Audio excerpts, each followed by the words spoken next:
할렐루야. 아멘. 우리 교회 20년도 표어가 사랑으로 세워가는 교회인데요. 그래서 우리는 계속 어떻게 하면 교회를 또 사랑으로 세울까에 대한 말씀들을 나누고 있습니다. 오늘 세 번째 시간으로 사랑의 특성에 대한 내용을 함께 나누는데, 이 말씀을 통해서 또 말씀을 잘 듣고 삶 가운데 적용하여 또 주님의 귀한 제자뿐만 아니라 교회를 든든하게 세워갈 수 있는 축복의 통로가 되시기를 주님의 이름으로 축원합니다. 어느 가정에 고등학교 다니는 아들이 하나 있었습니다. 그런데 그 아들 때문에 엄마는 늘 잔소리를 하게 되는데요. 그 아침부터 그 아들에게 이러한 이야기를 합니다.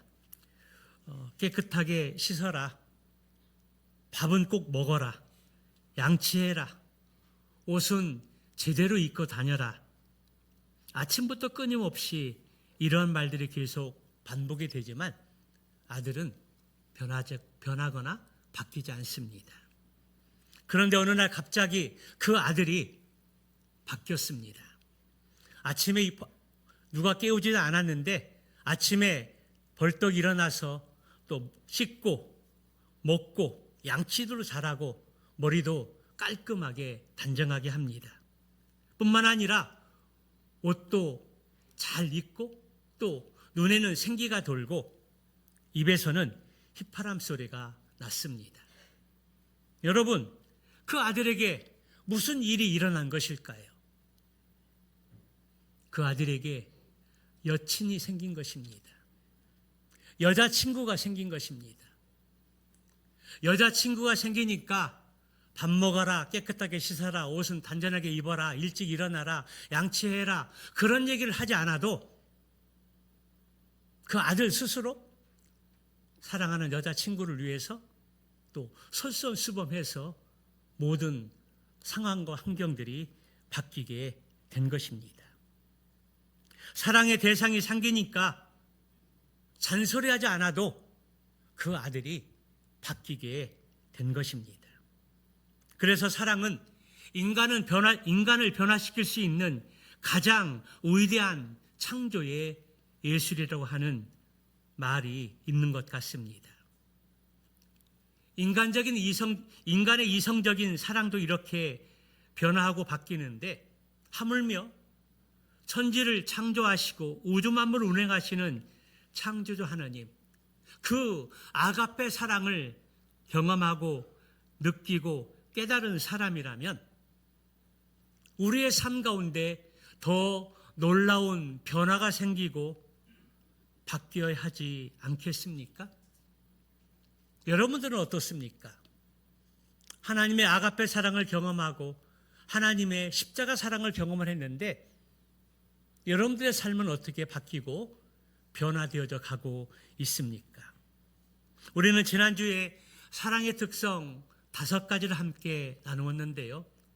사랑은 오래 참고, 사랑은 온유하며, 시기하지 아니하며, 자랑하지 아니하며, 교만하지 않는 것이 바로 그것입니다.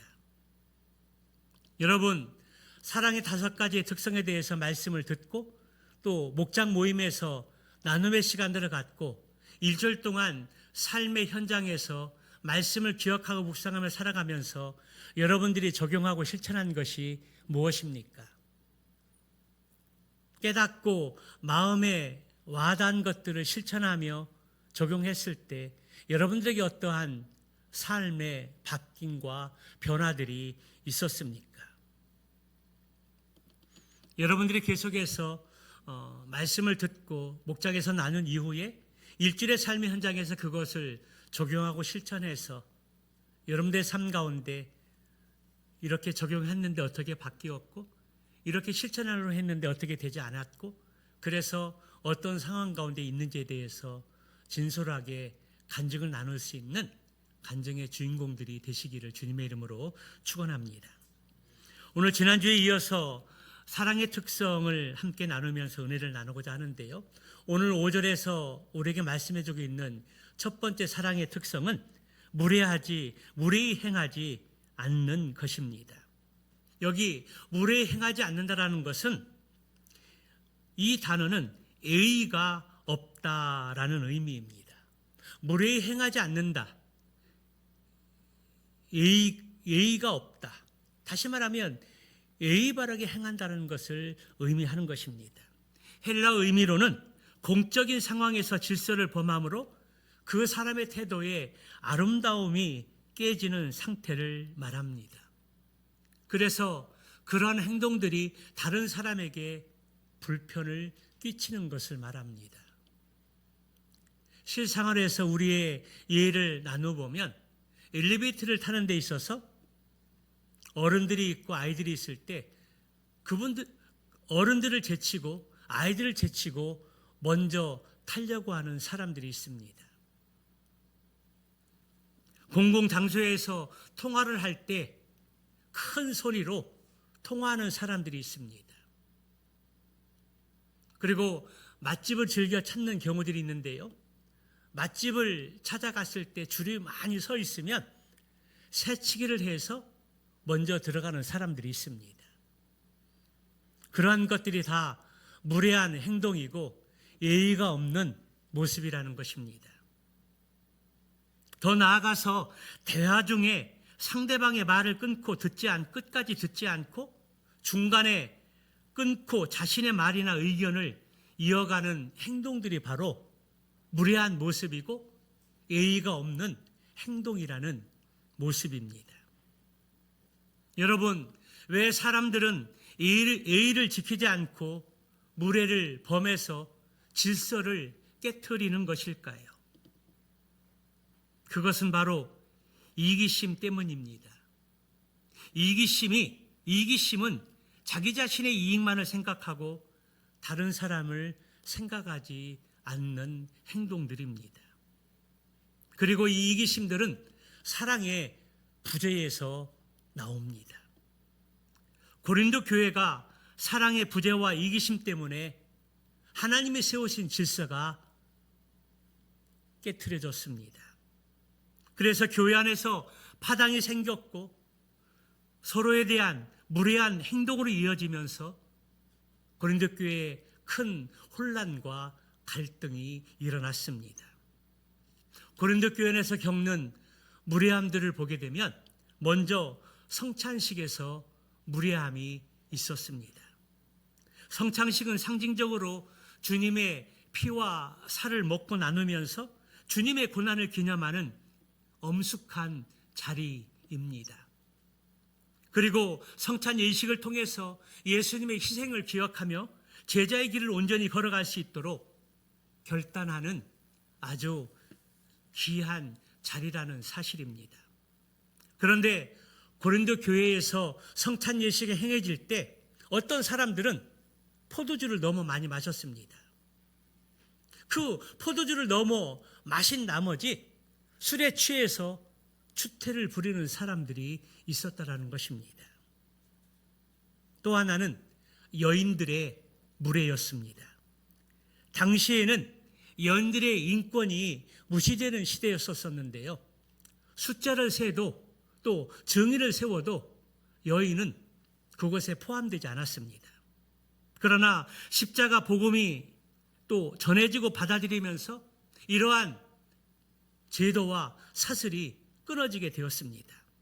그래서 여성들이 교회 안에서 해방과 자유와 진리를 누리다 보니 때로는 남편을 무시하고 예의에 벗어난 행동을 하는 문제들이 발생했던 것입니다.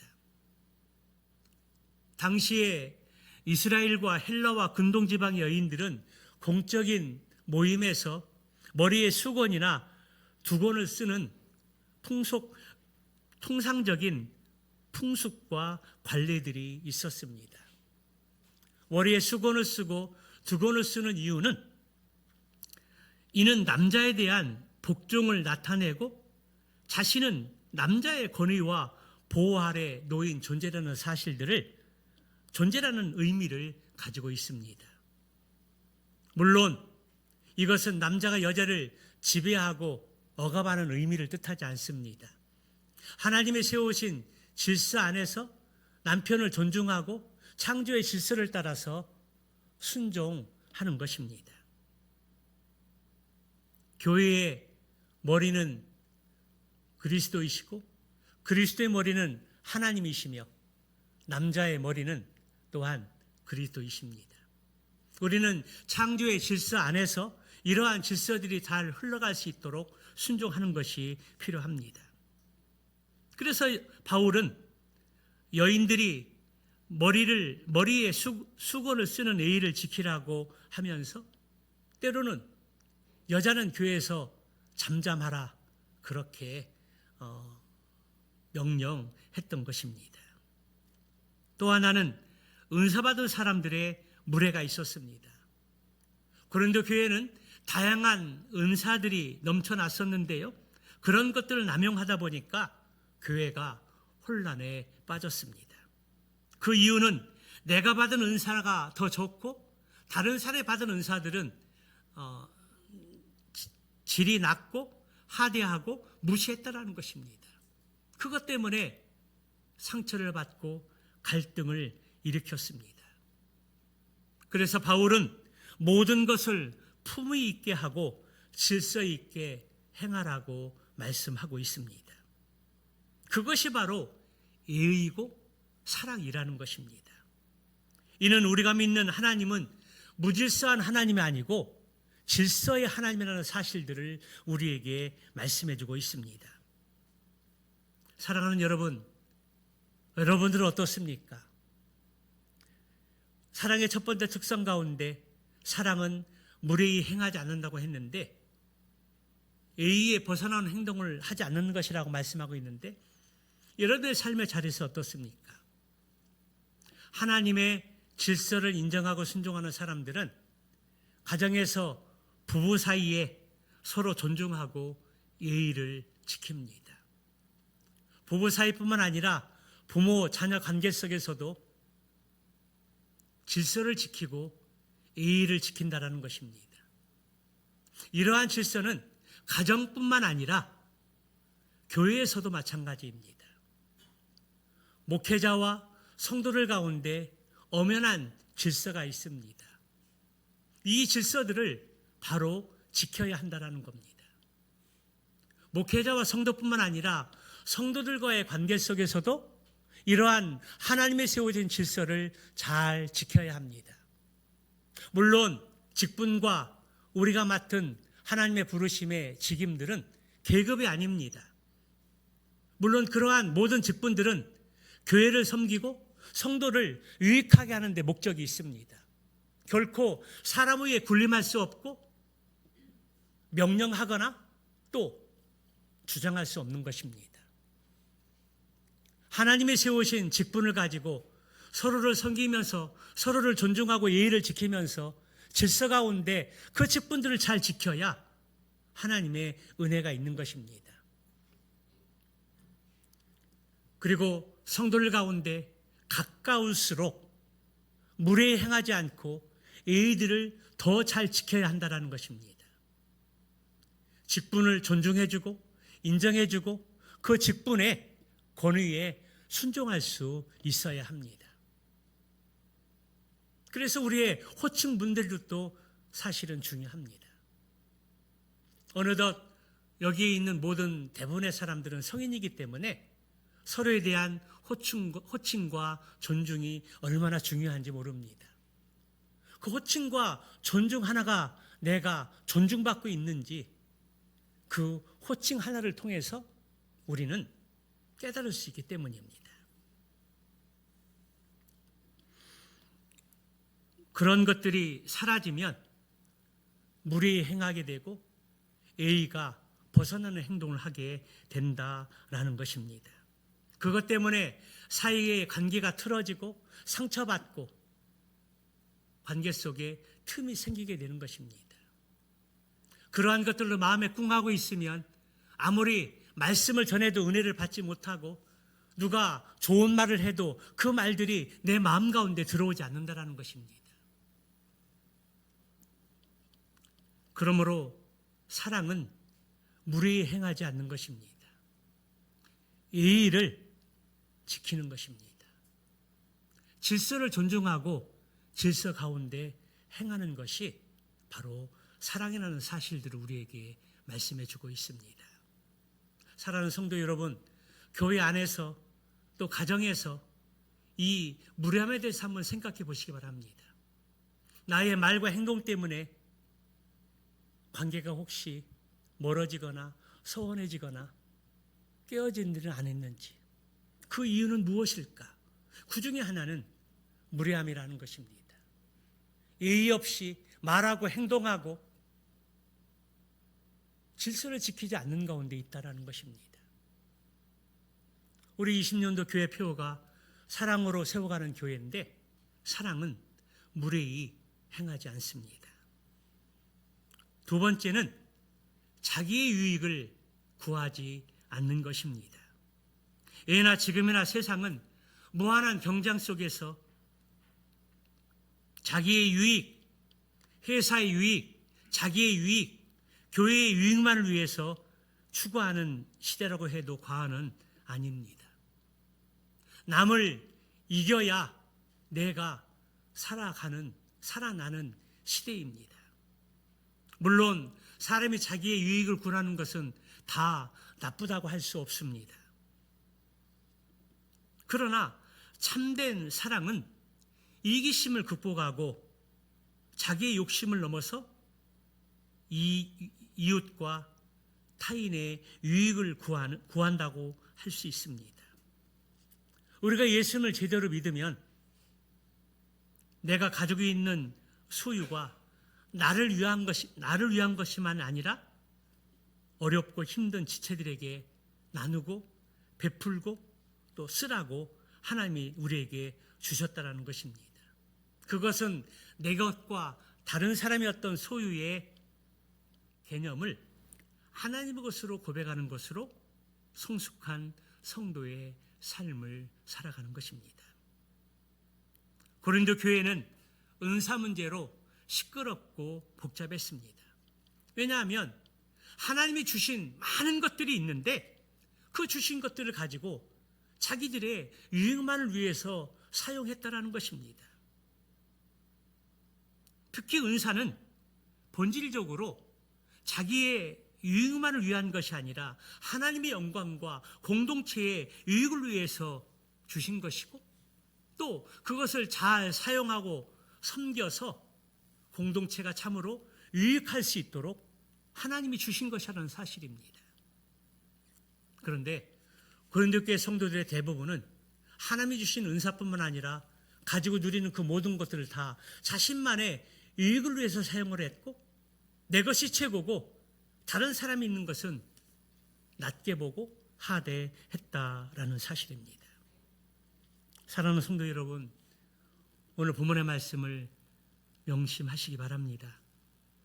우리가 누리는 그 모든 것, 그것이 은사라든지 재능이라든지 물질이라든지 그 모든 것들은 내 힘과 능력이 크다는 것을 의미하지 않습니다. 그 모든 것은 다 하느님께로부터 온 것이고, 또 내가 많이 받았다는 것은 그만큼 우리에게 사명이 있다라는 사실입니다. 동시에 사명뿐만 아니라 책임이 크다라는 것들을 우리에게 말씀해 주고 있는 것입니다. 우리가 이 사실을 기억한다라면 우리가 가지고 누리는 것, 하나님이 주신 은사나 달란트의 모든 것들을 나만 위해서 쓰는 것이 아니라 나보다 더 어려운 사람들, 그리고 이웃들, 필요한 사람들에게 베풀고 나누고 그런 것을 통해서 하나님께 영광 돌리는 삶을 살 줄로 믿습니다. 그렇다면 우리에게 있는 이 이기심, 나만을 위한 유익을 내려놓고 그것을 극복하려면 어떻게 해야 할까요? 먼저는 주님의 섬김의 정신을 배워야 합니다. 예수님이 땅에 오신 많은 목적이 있는데 그 중에 하나는 내가 섬김을 받으려 온 것이 아니요 오히려 많은 사람들을 섬기고 무엇으로? 대성물로 주려 함이니라. 예수님이 이 땅에 오신 목적의 하나가 섬김을 받으러 오신 것이 아닙니다. 오히려 많은 사람들을 섬기고 자신의 목숨을 십자가에 죽어서 구원하시기 위해 이 땅에 오셨다라는 사실입니다. 또 하나는 주님 앞에서 나를 부인해야 합니다. 여기 부인한다는 것은 내 삶의 주인을 내가 가지지 않고 주님께 맡기고 위임하는 것을 말하는 것입니다. 다시 말하면 내 기준, 내 계획, 내 욕망, 내 욕심, 내 유의, 그 모든 삶의 최종 결정권자가 내가 되지 않는 것입니다. 주님이 되는 것입니다. 물론 우리가 예수님을 내 인생의 구주와 주인으로 영접을 하고 또 주재권을 주님께 주인 되심을 맡긴다고 하지만, 그러나 우리의 삶을 보면 내 인생의 주인이 주님이 아니라 내 자신인 것들을 늘 이렇게 경험하게 됩니다. 주님의 주재권은 하루아침에 이루어지는 것이 아니기에 계속 훈련과 경험을 통해서 결국은 내가 한 것은 아무것도 아니고 모든 것이 다 하나님의 은혜라는 것을 알고 깨닫게 될 때 우리 자신을 내려놓을 수 있고 부인할 수 있는 것입니다. 그리고 또 하나는 내가 가진 모든 것이 주님이 주신 것임을 알아야 한다는 것입니다. 내가 누리고 있는 것, 내가 가지고 있는 것, 내가 잘나고 능력이 있어서 내가 얻은 것이고, 그리고 내가 노력해서 얻은 것이 아니라 하나님이 내게 하나님의 사명을 위해서 허락해 주셨다라는 사실입니다. 그것을 알게 될 때 내가 가지고 누리는 모든 것들은 나만을 위해 사용하는 것이 아니라 하나님의 영광을 위해서, 또 교회를 위해서, 그리고 이웃을 위해서 사용할 줄로 믿습니다. 세 번째는 사랑의 특성은 성내지 않는 것입니다. 여기 성낸다라는 이 단어는 자기의 분노를 절제하지 못해서 폭발시키는 것을 의미하는데요. 이 성냄은 타인의 불의나 마땅하지 않은 대우와 행동이 부정적인 반응으로 나타날 때 일어나는 모습입니다. 물론 분노가 다 잘못된 것은 아닙니다. 우리 예수님께서도 때로는 그 온유하신 분이 분노를 내신 적이 있으신데요. 그 하나가 바로 만민이 기도하는 하나님의 집을 사람들이 장사하는 소굴로 만들게 되었을 때 우리 주님께서 그들을 내쫓으셨습니다. 책직으로 그들의 상을 엎으시고 그들을 꾸중하시며 내쫓으셨다는 사실입니다. 그리고 어느 날은 바리새인들을 가리켜서 독사의 자식들아, 그렇게 책망하고 꾸짖으셨습니다. 더 나아가서 그들을 향해서 화 있을진저 7번이나 화 있을진저 이 독사의 자식들아라고 말씀하시면서 꾸짖으셨습니다. 예수님의 분노는 의로운 분노이셨고 절제된 분노이셨습니다. 그러나 인간들의 화난과 분노는 절대되지 않은 데서 폭발하여 큰 사고를 일으키는 일들이 많이 있습니다. 요즘 우리 주변에 아파트 소음, 층간 소음 때문에, 그리고 주차 문제 때문에 다투고 싸우고 칼부림 나고 죽이는 일들이 심심치 않게 일어납니다. 부부가 싸우다가 가스통에 불을 지르고 죽음에 이르게 하는 일들이 있습니다.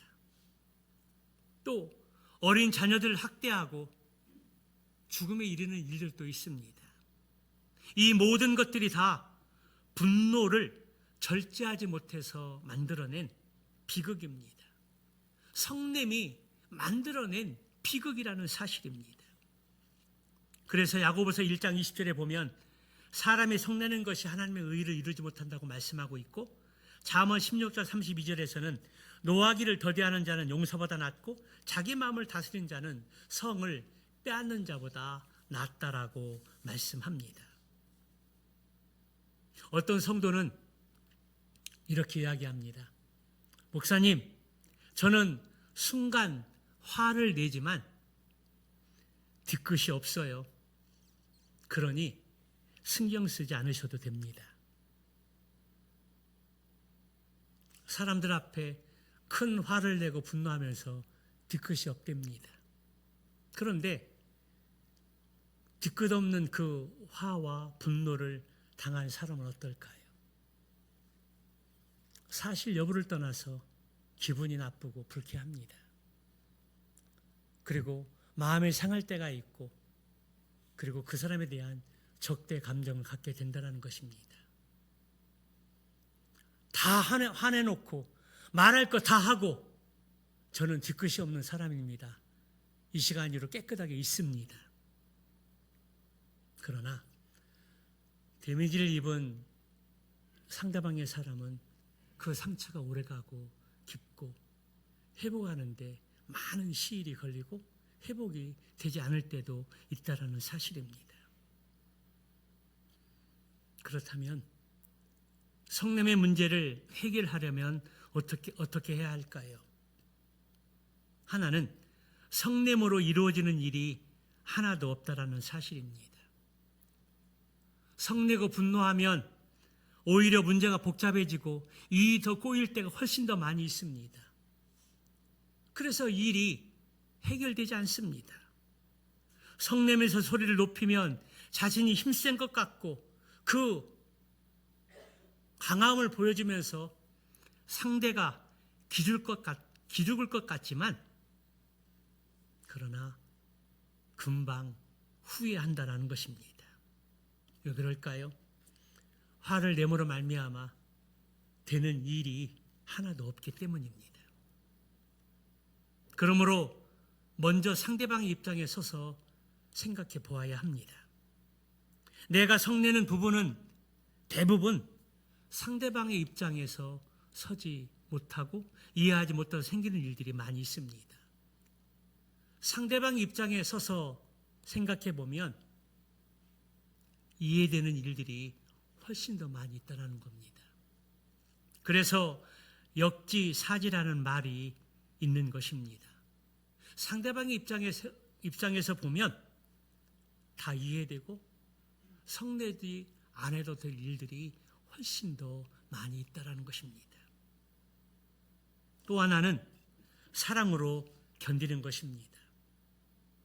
정말 그 사람을 사랑하면 용납할 수 있고 사랑하면 이해할 수 있습니다. 부모가 자녀들의 행동을 못마땅하게 생각하고 마음에 이렇게 부글부글 끓고 할 말이 많이 있지만 그래도 참고 견디고 할 말을 다 하지 못하는 이유가 무엇일까요? 그것은 그 자녀를 사랑하기 때문입니다. 사랑하기 때문에 상처를 덜 주려고 하고 말보다는 우리의 믿음의 삶을 통해서 본을 보이는 것을 통해서 자녀를 이끌려고 하는 계획이 있기 때문입니다. 그렇습니다. 사랑하면 어지간한 것들은 다 용납할 수 있습니다. 사랑하면 그 잘못된 행동들도 어긋나거나 행동들도 조금 이해할 수 있습니다. 사랑은 성내지 않는 것입니다. 사랑의 첫 번째 특성처럼 사랑은 오래 참고 인내하는 것입니다.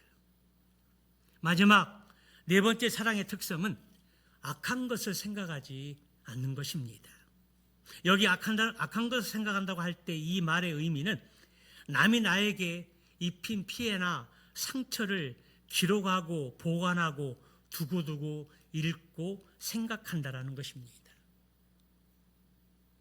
다시 말하면 나에게 아픔을 준 상처를 준 것을 잊지 않고 계속 되새기면서 언제 복수할 수 있을까? 언제 되갚아줄 수 있을까? 생각하는 것이 악한 것을 생각하는 것이라는 것입니다. 그런데 메시지 성경, 피터스 유진 목사님이 번역한 메시지 성경에 보면 악한 것을 생각한다는 의미를 전혀 다른 각도에서 번역을 하는데요. 그것이 무엇입니까? 다른 사람의 죄를 꼬치꼬치 캐묻지 않는 것이다. 악한 것을 생각하지 않는 것, 다른 사람의 허물, 다른 사람의 죄, 다른 사람의 실수를 꼬치꼬치 캐묻지 않는 것이 바로 악한 것을 생각하지 않는다라고 번역을 했습니다. 표준 세번역 성경에 보니까 이 부분을 원한을 품지 않는 것이라고 번역을 하고 있고요. 현대어 성경은 사랑은 나쁜 마음을 먹지 않습니다로 번역하고 있습니다. 그래서 이 말을 종합해서 이해하면 사랑이란 상대방의 죄와 허물과 또 실수를 꼬치꼬치 따져 물어서 그 사람에게 원한을 품지 않는 것을 의미하는 것입니다. 한마디로 사랑은 허물을 덮어주는 것이지 그것을 꼬치꼬치 따져 물어서 그 사람을 궁지에 몰아넣는 것이 아니라는 것입니다. 이것이 바로 악한 것을 생각하지 않는 성경적인 의미라는 것입니다. 그렇게 되면 나도 그 사람을 향해서 원한이 생기고 상대방이 그것이 그렇게 원한이 생겨서 화해의 길이 사라지기 때문에 우리는 이 악한 것을 생각하지 않는다는 성경적인 의미를 잘 마음에 새겨야 됩니다. 되갚아주거나 그것을 이는 이 눈은 눈대로 다 되돌려주는 것이 아니라 그럼에도 불구하고 그 사람의 허물과 약점과 죄와 실수를 다 꼬치꼬치 캐묻거나 들춰내지 않고 용납해주고 덮어주는 것, 그것이 사랑이라는 것입니다. 제가 설교를 준비하면서 참으로 깨달은 것들이 있습니다. 지금이야 그렇지 않지만 자녀들이 어렸을 때 잘못을 하고 또 어긋나는 행동을 하게 되었을 때 그런 것들을 꼬치꼬치 캐묻고 또 그것을 들추어내서 잘못을 시인하게 하고 결판을 내려고 했던 것 같습니다. 왜냐하면 그것이 사랑이라고 생각을 했고 그래야 잘못을 바로 잡는 것이라고 생각했었기 때문입니다. 그런데 오늘 말씀해 보니까 그것이 사랑이 아니라는 겁니다. 물론 자녀들의 실수와 죄와 잘못을 바로 잡아줘야 하지만 먼저 사랑이라는 것입니다. 사랑으로 품고 기도하는 가운데 꼬치꼬치 캐묻고 들춰내기보다는 용납해주고 이해해주고 하나님이 너를 사랑하는 것처럼 나도 너를 사랑한다고 이야기하면서 이 사랑을 행하고 실천할 때 관계는 더욱더 돈독해지고 하나님의 사랑을 세우고 실천하실 줄로 믿습니다. 사랑하는 성도 여러분, 지난주 이번 주에 사랑의 주제를 나누면서 또 목장 모임에서 나누고 묵상하면서 무엇을 느끼십니까? 한마디로 사랑을 실천하기가 너무도 어렵다는 사실입니다. 이 말씀대로 살고 싶고 실천하고 싶은데 우리의 연약함은, 우리의 죄성은 그것을 용납하지 않는다는 것입니다. 말씀을 듣고 삶의 현장에 나가서 바쁘게 살다가 실수하고 넘어지다 보면 이 말씀을 생각날 때가 훨씬 더 많이 있습니다. 말씀을 들은 대로, 그리고 목장에서 나눈 대로 그리고 기도하고 결단한 대로 살고 싶은데 우리의 수준이 그렇게 되지 못한다라는 것입니다. 왜 그럴까요? 물론 우리의 마음 가운데 믿음으로 의롭게 돼서 하나님의 자녀가 되었지만 아직 우리의 삶 가운데 여전히 죄성이 남아있기 때문입니다. 내가 더 죽지 못했기 때문입니다. 왜 하나님 말씀에 불순종하고 부모님 말씀에 순종하지 못하고 내 제멋대로 행동하고 살아갈까요? 아직 내 자아가 죽지 못했기 때문입니다. 아직 예수님의 주재권과 구주되심과 주님을 인정한다고 입술을 이야기하지만 그 삶이 우리의 삶 가운데 아직 적용되지 않기 때문입니다. 어제 우연찮게 텔레비를 틀었는데 고기를 잡는 달인이 이렇게 방영이 되더라고요. 그물 하나로 바닷가 바위 위에서 그 물때 흐름을 보면서 파도가 출렁거릴 때는 그물을 건지지 않고 파도가 잠잠했을 때 고기들이 모이니까 그물을 던져서 잡아 당기는데 한 번에 30마리 이상이 고기가 잡히는 거예요. 집에 식탁이 얼마나 풍성한지 구워서 먹고 또 찜해서 먹고 또 무쳐서 먹고 평생 그렇게 노부부 60대 70대 되신 그 부부가 알콩달콩 살고 있는 것을 보게 되었습니다. 달인을 소개하는데 고기잡이 달인입니다. 물때의 흐름을 읽고 그리고 고기가 모이는 때를 잘 분별을 해서 그물을 던지면 30마리가 한 번에 그렇게 고기가 올라옵니다. 요즘 TV에 생활의 달인 많이 방영하지 않습니까? 맛집의 대부분의 맛의 그 출발은 모든 것들을 연구하고 공부하고 실패의 과정을 통해서 달인의 경지에 이르는 것입니다. 그러면 그 자리에서는 그 맛에서는 최고로 등극하는 것입니다. 우리가 신앙생활을 많게는 4, 50년, 적게는 10년 플러스 마이너스 하지 않았습니까? 그래도 10년, 20년 되면 신앙의 달인이 되어야 하는데 그 신앙의 달인이 너무나 먼 것 같습니다. 목사인 저도 신학교, 대학원 7년 공부하고 또 박사과정 2년 공부하고 9년을 공부하고 그리고 초등학교 때부터 지금까지 성경만 보았는데 그럼 그 세월이 50년이 넘습니다. 그러면 말씀의 달인이 되고 이것 하면 저것 나오고 저것 하면 이거 나와야 되는데 아직도 부족합니다. 우리가 언제 신앙의 달인이 될 수 있을까요? 우리가 어떻게 하면 오늘 사랑의 특성 4가지에서 지난주 5가지, 오늘 4가지, 9가지의 말씀을 기억하고 묵상하면서 어떻게 삶에 잘 적용하고 실천해서 예수님 닮아가고 사랑으로 교회를 세우고 목장을 세우고 가정을 세우고 일터를 세우고 가정을 세울 수 있을까요? 어떻게 하면 우리가 신앙의 달인이 되어서 그 이런 사랑을 실천하는 이 5가지, 4가지 특성의 영역들을 능순하게 생활에 우리의 몸에 익어서 사랑을 실천할 수 있을까요?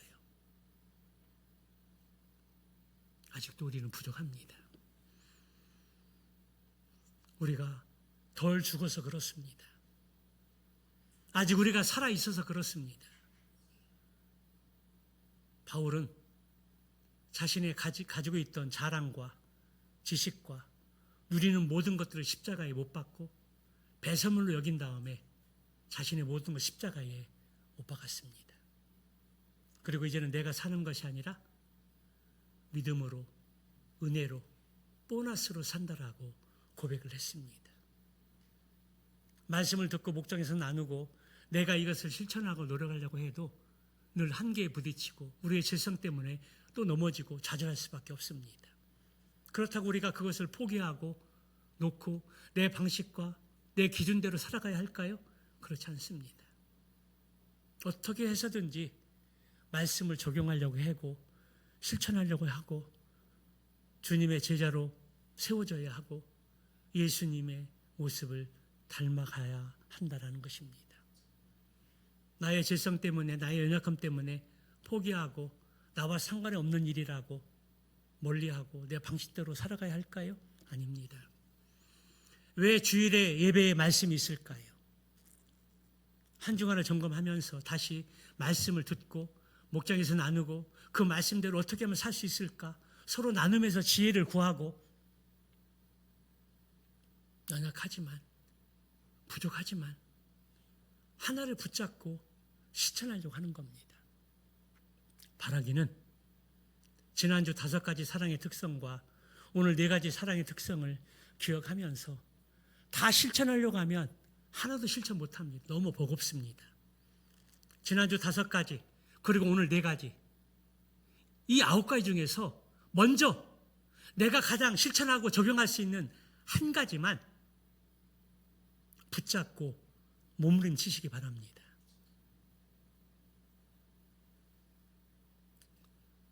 어떻게 하면 9가지 중에 한 가지를 내가 실천해서 잘 살아낼 수 있을까? 그 한 가지가 잘 되면 다른 것을 다시 또 시작하고 또 시작을 해서 사랑으로 교회를 세워가고 사랑으로 목장을 세워가고 일터와 자녀들과 가정을 세워가고 우리 공동체를 세워가시길 바랍니다. 우리가 지금 이 수준밖에 되지 못하는 것은 말씀을 듣긴 들어도 목장에서 은혜스럽게 나누긴 나눠도 삶의 적용과 실천이 뒤따르지 않기 때문입니다. 내 신앙의 수준이 이 정도밖에 되지 않는 것은 말씀대로 살지 않기 때문입니다. 물론 말씀대로 사는 것은 너무나 힘들고 어렵습니다. 우리가 예수님이 아니기 때문에 성인이 아니기 때문에 정말 어렵습니다. 말씀대로 살기 위해서는 내가 죽어야 합니다. 십자가에 못 박아야 합니다. 성령 하나님의 전적인 인도함과 은혜가 필요합니다. 오늘 말씀을 통해서 9가지 사랑의 특성 가운데 한 가지만이라도 내 생활에 적용하고 실천해서 내 삶이 바뀌고 그 한 가지만큼은 신앙의 달인이 되고 성숙한 사람이 돼서 그 하나로 내 인생이 바뀌고 삶이 바뀌어서 주님을 닮아가는 저와 여러분들의 삶이 되시기를 주님의 이름으로 축원합니다.